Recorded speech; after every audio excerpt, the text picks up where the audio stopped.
ओम शांति। आज हम 11 मार्च 81 की अव्यक्तवाणी सुनते हैं।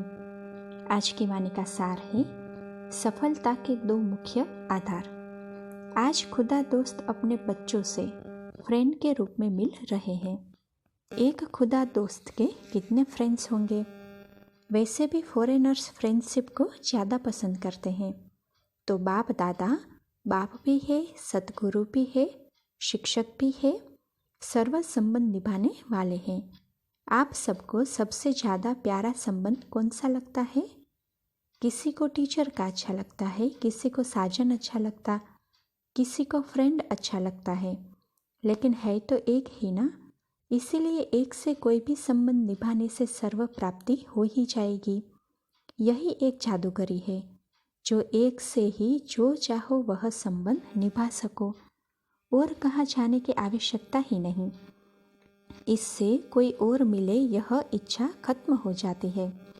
सर्व संबंध की प्रीत निभाने के अनुभवी हो चुके हो या अभी होना है? क्या समझते हो?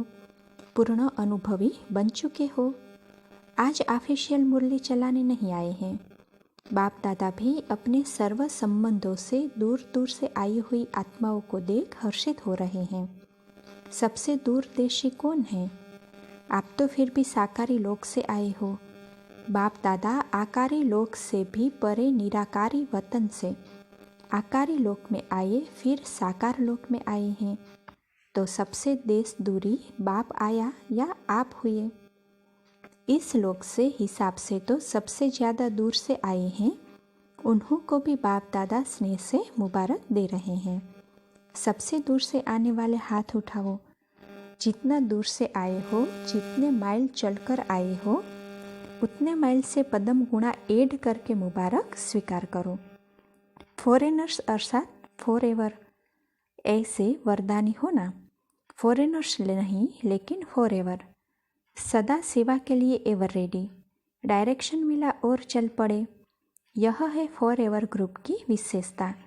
अभी अभी अनुभव किया और अभी अभी अनुभव कराने के लिए हिम्मत रख सेवा पर उपस्थित हो जाते। यह देख बाप दादा भी अति हर्षित होते हैं। एक से अनेक सेवाधारी निमित्त बन गए। सेवा की सफलता के विशेष 2 आधार है, वह जानते हो? तो कई उत्तर निकले। तो बाबा कहते हैं सबके उत्तर अपने अनुभव के हिसाब से बहुत राइट है। वैसे सेवा में वह स्वयं की चढ़ती कला में सफलता का मुख्य आधार है एक बाप से अटूट प्यार। बाप सिवाय और कुछ दिखाई न दे। संकल्प में भी बाबा, बोल में भी बाबा, कर्म में भी बाप का साथ। ऐसी लवलीन आत्मा एक शब्द भी बोलती है तो उसके स्नेह के बोल दूसरी आत्मा को भी स्नेह में बांध देते हैं। ऐसी लवलीन आत्मा का एक बाबा शब्द ही जादू की वस्तु का काम करता है। लवलीन आत्मा रूहानी जादूगर बन जाती है। एक बाप का लव अर्थात लवलीन आत्मा। दूसरा सफलता का आधार हर ज्ञान के पॉइंट के अनुभवी मूर्त होना।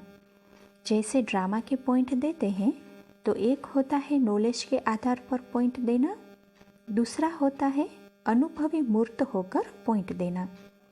ड्रामा के पॉइंट के जो अनुभवी होंगे वह सदा साक्षीपन की स्टेज पर स्थित होंगे। एक रस अचल और अडल होंगे। ऐसी स्थिति में स्थित रहने वालों को अनुभवी मूर्त कहा जाता है।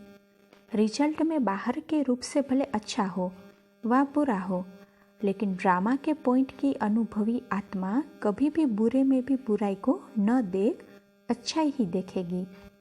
अर्थात स्व के कल्याण का रास्ता दिखाई देगा। अकल्याण का खाता खत्म हुआ। कल्याणकारी बाप के बच्चे होने कारण, कल्याणकारी युग होने कारण अब कल्याण का खाता आरंभ हो चुका है। इस नॉलेज और अनुभव की ऑथोरिटी से सदा अचल रहेंगे। अगर गिनती करो तो आप सबके पास कितने प्रकार की ऑथोरिटीज़ हैं? और आत्माओं के पास 1-2 ऑथोरिटी होगी। किसी को साइंस की, किसी को शास्त्रों की, किसी को डॉक्टरी के नॉलेज की, किसी को इंजीनियरिंग की नॉलेज की ऑथोरिटी होगी। आपको कौन सी ऑथोरिटी है? लिस्ट निकालो तो बहुत लंबी लिस्ट हो जाएगी। सबसे पहली अथॉरिटी वर्ल्ड ऑलमाइटी आपका हो गया। वर्ल्ड ऑलमाइटी की अथॉरिटी, जब वर्ल्ड ऑलमाइटी बाप आपका हो गया तो वर्ल्ड की जो भी अथॉरिटीज़ है वह आपकी हो गई। ऐसे लिस्ट निकालो। वर्ल्ड के आदि मध्य अंत के नॉलेज की अथॉरिटी, जिस नॉलेज के यादगार शास्त्रों, बाइबल व कुरान आदि सब है, इसलिए गीता ज्ञान को सर्वशास्त्रों का बुक्स का माई बाप कहते हैं, शिरोमणि कहा जाता है। डायरेक्ट गीता कौन सुना रहे हैं? तो अथॉरिटी हो गए ना। इसी प्रकार सर्व धर्मों में से नंबर 1 धर्म किसका है? तो जवाब दिया ब्राह्मणों का। तो बाबा कहते हैं आपके ब्राह्मण धर्म द्वारा ही सब धर्म पैदा होते हैं। ब्राह्मण धर्म तना है। और भी इस धर्म की विशेषता है, ब्राह्मण धर्म डायरेक्ट परम पिता का स्थापन किया हुआ है और धर्म पिताओं के हैं और यह धर्म परम पिता का है। वह बच्चों द्वारा है। सन ऑफ गॉड कहते हैं, वह गॉड नहीं है। तो डायरेक्ट परम पिता द्वारा श्रेष्ठ धर्म स्थापन हुआ, उस धर्म की अथॉरिटी हो। आदि पिता ब्रह्मा के डायरेक्ट मुख वंशावली की अथॉरिटी वाले हो। सर्वश्रेष्ठ कर्म के प्रैक्टिकल जीवन की अथॉरिटी हो। श्रेष्ठ कर्म के प्रारब्ध विश्व के अखंड राज्य के अधिकार की अथॉरिटी हो। भक्तों के पूज्य की अथॉरिटी हो। ऐसे और भी लिस्ट निकालो तो बहुत निकलेगा। समझा आप कितनी बड़ी अथॉरिटी हो? भक्तों के पूज्य की अथॉरिटी हो। ऐसे और भी लिस्ट निकालो तो बहुत निकलेगा। समझा? ऐसे अथॉरिटी वाले को बाप भी नमस्ते करते हैं।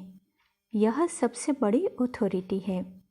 ऐसे अथॉरिटी वालों को देख बाप दादा भी हर्षित होते हैं। सबने बहुत अच्छी मेहनत कर सेवा के कार्य को विस्तार में लाया है।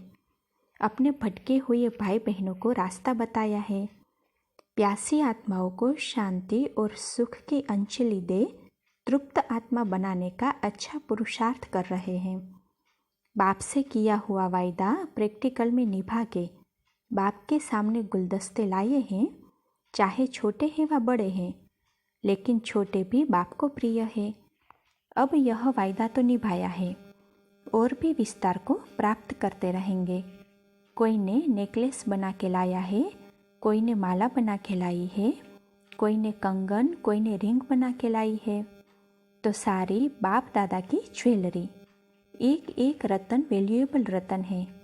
ज्वेलरी तो बहुत बढ़िया लाई है बाप के सामने। अब आगे क्या करना है? ज्वेलरी को अब क्या करेंगे? तो किसी ने कहा पॉलिश करेंगे। तो बाबा कहते हैं मधुबन में आए हो तो पॉलिश हो ही जाएगी। अब शोकेस में रखो। वर्ल्ड के शोकेस में यह ज्वेलरी चमकती हुई सभी को दिखाई दे। शोकेस में कैसे आएंगे? बाप के सामने आए, ब्राह्मणों के सामने आए, यह तो बहुत अच्छा हुआ। अब वर्ल्ड के सामने आवे। ऐसा प्लेन बनाओ जो वर्ल्ड के कोने कोने से यह आवाज़ निकले कि यह भगवान के बच्चे कोने कोने में प्रत्यक्ष हो चुके हैं। चारों ओर एक ही लहर फैल जाए, चाहे भारत में चाहे विदेश के कोने कोने में। जैसे एक ही सूर्य व चंद्रमा समय के अंतर में दिखाई तो एक ही देता है ना, ऐसे यह ज्ञान सूर्य के बच्चे कोने कोने से दिखाई दे। ज्ञान सितारों की रिमझिम चारों ओर दिखाई दे। सबके संकल्प में, मुख में यही बात हो कि ज्ञान सितारे ज्ञान सूर्य के साथ प्रकट हो चुके हैं। तब सब तरफ का मिला हुआ आवाज़ चारों ओर गूंजेगा और प्रत्यक्षता का समय आएगा। अभी तो गुप्त पाठ चल रहा है, अब प्रत्यक्षता में लाओ। इसका प्लेन बनाओ, फिर बाप दादा भी बताएंगे। एक एक रतन की विशेषता वर्णन करे तो अनेक रातें बीत जाए। हर एक बच्चे की विशेषता हर एक के मस्तक पर मणि के माफिक चमक रही है। ऐसे सर्व विशेष आत्माओं को सर्व सपूत अर्थात सर्विस के सबूत देने वाले सदा सेवा और याद में रहने वाले सर्विसेबल मास्टर ऑलमाइटी ऑथोरिटी, सर्व की मनोकामनाएं पूर्ण करने वाले अति लवलीन बच्चों को बाप दादा का याद प्यार और नमस्ते। अच्छा, प्रश्न उत्तर है। पहला, बाप सदा बच्चों को आह्वान करते हैं। बाप को भी सभी बच्चे बहुत प्रिय है, क्यों? उत्तर, बच्चे न हो तो बाप का नाम भी बाला न हो। बाप को बच्चे सदा प्रिय है क्योंकि बाप हर बच्चे की विशेषता को देखते हैं। बाप बच्चों के तीनों कालों को जानते हैं। भक्ति में भी कितना धक्का खाया यह भी जानते हैं, और अब भी अपने अपने यथाशक्ति कितना पुरुषार्थ कर आगे बढ़ रहे हैं यह भी जानते हैं, और भविष्य में क्या बनने वाले हैं यह भी बाप के आगे स्पष्ट है। तो तीनों कालों को देख बाप को हर बच्चा अति प्रिय लगता है। अच्छा, ओम शांति।